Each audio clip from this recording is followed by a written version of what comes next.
Hello friends, మీరు చూస్తున్నారు electrical tech in Telugu channel. మా ఛానల్ని మీరు ఫస్ట్ టైం చూస్తున్నట్టయితే సబ్స్క్రైబ్ చేసుకొని అలాగే పక్కన ఉన్న బెల్ ఐకాన్ని యాక్టివేట్ చేసుకోండి. చాలామంది సబ్స్క్రైబ్ చేసుకోవడం లేదు. సో అందుకనే ప్రతిసారి నేను చేసిన వీడియోసే మళ్ళీ పెట్టండి అని అడుగుతున్నారు, అప్లోడ్ చేయను అంటున్నారు. ఒకసారి మీరు ఛానల్ని సబ్స్క్రైబ్ చేసుకొని మా ఛానల్లో ఏవైతే వీడియోస్ ఉన్నాయో అవన్నీ మీరు చూడండి. చాలా ప్లేలిస్ట్లోకి వెళ్తే మీకు కొన్ని వందల వీడియోస్ ఉన్నాయి. నాకు తెలిసి 450-460 వీడియోలు ఉన్నాయి. సో అందులో మీకు ప్రతిదీ ఏదో ఒక వీడియో అనేది కంపల్సరీగా ఉపయోగపడుతుంది. ఓకేనా? వీడియోస్ అవన్నీ చూసి ఫస్ట్ ఆఫ్ ఆల్ మీరు సబ్స్క్రైబ్ చేసుకొని నోటిఫికేషన్స్ మీద ట్యాప్ చేసిన తర్వాత మీరు నా ఛానల్ ఓవర్వ్యూ అనేది చూస్తే మీకు ఎన్ని వీడియోస్ కావాల్సి అన్ని వీడియోస్ ఉన్నాయి.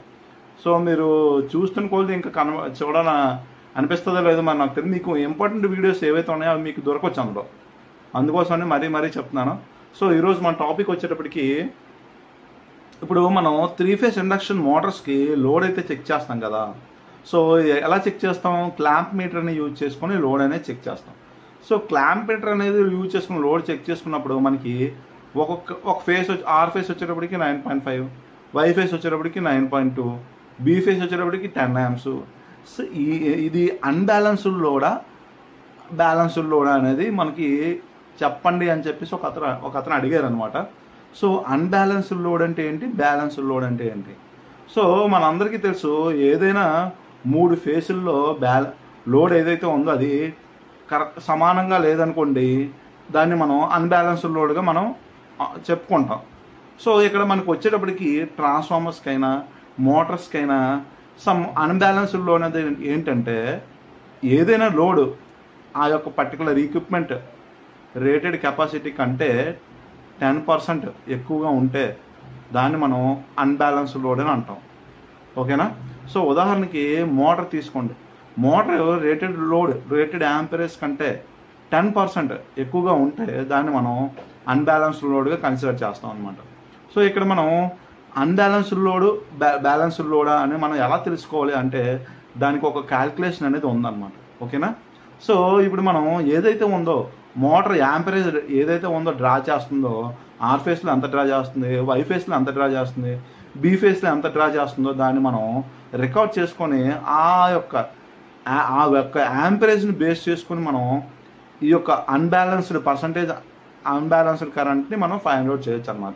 అది ఎలాగో నేను మీకు క్యాల్కులేషన్ రూపంలో చెప్తాను అనమాట. చూడండి. సో క్లియర్గా చూడండి. మీకు ఎప్పుడైనా మీరు ఇండస్ట్రీలో పనిచేస్తుంటే ఏదైతే నేను ఈ క్యాల్కులేషన్ చేశానో ఆ క్యాల్కులేషన్ మీరు అక్కడ అప్లై చేయండి. ఓకేనా? అప్పుడు మీకు ఒక క్లారిటీ అనేది వస్తుంది అనమాట. సో ఏదో చెప్పాను ఏదో చూసుకున్నాను అంటే కాకుండా దాన్ని మీరు అప్లై చేయాలి. ఎక్కడైనా దాన్ని ఇంప్లిమెంట్ చేయాలి. నేను చెప్పేది మీరు ఎక్కడైనా ఇంప్లిమెంట్ చేస్తే అది వర్కౌట్ అవుతుందో లేదనేది మీకు ఒక తెలుస్తుంది అనమాట. సో చాలామంది చూస్తారు, దాన్ని ఇంప్లిమెంట్ చేస్తారో లేదో తెలియదు. చాలామంది కామెంట్లో ఏం చెప్తారంటే, ఏదైనా ఒక వర్క్ని ఒక సబ్జెక్ట్ ఒక ఎక్విప్మెంట్ మీద మనం స్టడీ చేస్తున్నామంటే దాని యొక్క బేసిక్స్ అనేవి మనకి కంపల్సరీగా తెలియాలి. సో బేసిక్స్ నుంచి తెలుసుకుంటేనే మనకి ఏదైనా క్లియర్గా అర్థం అవుతుంది. ఇప్పుడు నేను ఏం చెప్పాను, మోటార్ అనేది యాంపరేజ్ ఎంత డ్రా చేస్తుందా, దాన్ని ఎలా డ్రా చేస్తాం, క్లాంప్ మీటర్ ద్వారా చెక్ చేస్తాం. సో దాన్ని మనం చూసుకొని క్యాల్కులేషన్ అనేది చేస్తాం. సో క్యాల్కులేషన్ చేసింది మీరు ఇంప్లిమెంట్ చేయండి వేరే మోటార్కి. ఓకేనా? సో ఇప్పుడు నేను మీకు క్యాల్కులేషన్ ఏ విధంగా చేయాలో ఇప్పుడు నేను మీకు చూపిస్తానో చూడండి. హలో ఫ్రెండ్స్, ఈ వీడియోలో మనం 3 ఫేజ్ ఇండక్షన్ మోటార్ యొక్క అన్బ్యాలెన్స్డ్ కరెంట్ అనేది ఏ విధంగా ఫైండ్ అవుట్ చేయాలో ఈ వీడియోలో మనం తెలుసుకోబోతున్నాం. సో నేను చిన్న ప్రయత్నం చేశాను. ఇది మీకు ఇన్ కేస్ ఇంకా వేరే మెథడ్ ఏమైనా ఉంటే నాకు చెప్పండి. సో ఇది కూడా వన్ ఆఫ్ ద మెథడ్ అని నేను అనుకుంటున్నాను. సో సెర్చ్ చేస్తే తెలిసిందనమాట. సో ఉదాహరణకి నేను ఒక 7.5 kW మోటార్ తీసుకున్నాను. 7.5 kW అంటే ఆల్రెడీ తెలుసు మీకు 10 HP అని. సో దీనికి యాంపరేజ్ ఫైండ్ అవుట్ చేసుకున్నాం. మన అందరికీ తెలుసు కదా, power P = √3VI cos ∅ formula. So P వచ్చేటప్పటికి మనం ఐ కరెంట్ ఫైండ్ అవుట్ చేయాలంటే P/√3V × cos ∅. సో P అంటే మనకు తెలుసు కదా 7.5 kW, 7.5 × 1000 kW కాబట్టి. So divided by √3 into voltage అంటే 415. సో కన్సిడర్ చేద్దాం మోటార్ కాబట్టి 0.8 పవర్ ఫ్యాక్టర్, అంతకంటే 9 మెయింటైన్ ఎవడు కూడా మ్యాక్సిమం 0.788 ఇస్తాడు. 7.5 to 8 ఇస్తాడు. సో దీన్ని క్యాలిక్యులేట్ చేస్తే ఎంత వచ్చిందంటే అప్రాక్సిమేట్గా 13.04 amps వచ్చింది. నేను ఏం చేశానంటే 13 amps వేస్తాను. ఓకేనా? సో ఇప్పుడు మనం ఎగ్జాంపుల్ ఒకటి తీసుకుందాం. సో ఆర్ ఫేస్ వచ్చేటప్పటికి మనం లోడ్ చెక్ చేసేటప్పుడు క్లాంప్ మీటర్తో ఆర్ ఫేస్ వచ్చేటప్పటికి 9 amps తీసుకుంటుంది. వై ఫేస్ వచ్చేటప్పటికి 9.5 amps తీసుకుంటుంది, బీ ఫేస్ వచ్చేటప్పటికి 10 amps 10.5 amps తీసుకుంటుంది అనుకోండి. సో ఇప్పుడు ఇది అన్బ్యాలెన్స్డ్ కరెంటా బ్యాలెన్స్డ్ కరెంటా అనేది మనం ఏ విధంగా ఫైండ్ అవుట్ చేయాలో ఇప్పుడు నేను మీకు చెప్తాను. సో ఇక్కడ నేను ఏం చేశానంటే R phase, Y phase, B phase, so దీన్ని మనం టోటల్ లోడ్గా కన్సిడర్ చేస్తాం అనమాట. సో టోటల్ లోడ్ ఎంత వచ్చింది? 29 amps వచ్చింది. ఓకే, సో దీన్ని మనం యావరేజ్ చేస్తే ఎంత వస్తుందంటే 29/3 వేసాం అనుకోండి 9.66 amps వస్తుంది. Okay, so 9.66 amps.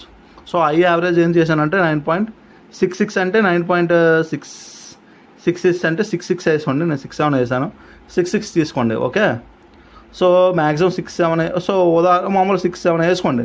ఓకేనా, సో దీన్ని నేను రైట్ చేస్తాను 66, మీరు 67 వేయండి. సో మీకు మళ్ళీ నేను ఈ విధంగా క్యాలిక్యులేట్ చేసి మళ్ళీ కన్ఫ్యూజ్ అవుతారు మీరు అందరూ. సో 9.67 వస్తుంది. సో ఇప్పుడు నేను ఏం చేశానంటే డిఫరెన్స్ చేశాను అనమాట. ఓకేనా, మనకు వచ్చే యావరేజ్ లోడ్తో ఉన్న యావరేజ్ యాంప్స్ ఏవైతే ఉన్నాయో ఈ ఆర్ ఫేస్ యాంప్స్ని డిఫరెన్స్ చేశాను. అంటే ఇప్పుడు 9.667 నుంచి ఆర్ ఫేస్ 9 amps ఉంది కదా, 9 amps తీసేసాను. ఎంత వచ్చింది? మైనస్ చేస్తే 0.67 amps వచ్చింది. ఓకేనా, సో సేమ్ అదే వై ఫేస్ కూడా 9.67 నుంచి 9.5 మైనస్ చేశాను. ఇక్కడ మైనస్ మోటార్ వై ఫేస్లో ఎంత యాంప్స్ 9.5 amps తీసుకుంటుంది కదా, సో ఇక్కడ యావరేజ్ వచ్చిన యాంప్స్తో దీన్ని మైనస్ చేశాను అనమాట. సేమ్ అలాగే B phase, so B phase R phase వచ్చేటప్పటికి 0.67 వచ్చింది, వై ఫేస్ వచ్చేటప్పటికి 0.17 వచ్చింది, 9 ఫేస్ వచ్చేటప్పటికి బీ ఫేస్ వచ్చేటప్పటికి 0.83 amps వచ్చింది. ఇక్కడ ఏది ఎక్కువ అంటే 0.83 amps కదా ఎక్కువ. ఓకేనా, సో దీని నుంచి మనం ఏం చేయాలంటే దీన్ని ఏదైతే ఎక్కువ యాంపరేజ్ ఉందో ఇప్పుడు మనం పర్సంటేజ్ క్యాలిక్యులేషన్ చేయాలంటే మ్యాక్సిమం యాంపరేజ్ ఏ ఫేస్లో తీసుకుంటుందో అది బై ఐ యావరేజ్ ఎంత వచ్చిందో ఇది ఇంటూ 100 అనమాట. సో ఇక్కడ ఎక్కువ డిఫరెన్స్ చేసిన తర్వాత ఏ ఫేస్కి ఎక్కువ యాంప్స్ వస్తుందో అది ఇక్కడ వేసాను. అలాగే మనకి టోటల్ యావరేజ్ లోడ్ ఎంత వచ్చిందో దానికి డివైడెడ్ బై అది వేసి ఇంటూ 100 చేశాను. ఎంత వచ్చింది? 8.58 వచ్చింది. సో 8.5% వచ్చింది. ఓకేనా, 8.58 అంటే అప్రాక్సిమేట్గా 8.6 అనమాట. సో దీన్ని ఏమైనా కన్సిడర్ చేయొచ్చు? బ్యాలెన్స్డ్ లోడ్గా మనం కన్సిడర్ చేసుకోవచ్చు అనమాట. ఓకేనా, సో నాట్ ఎక్సీడ్ 10%. ఓకేనా, 10% మోటార్ లోడ్ 10% కంటే ఎక్సీడ్ అవ్వట్లేదు కాబట్టి దీన్ని మనం బ్యాలెన్స్డ్ లోడ్గా కన్సిడర్ చేసుకోవచ్చు.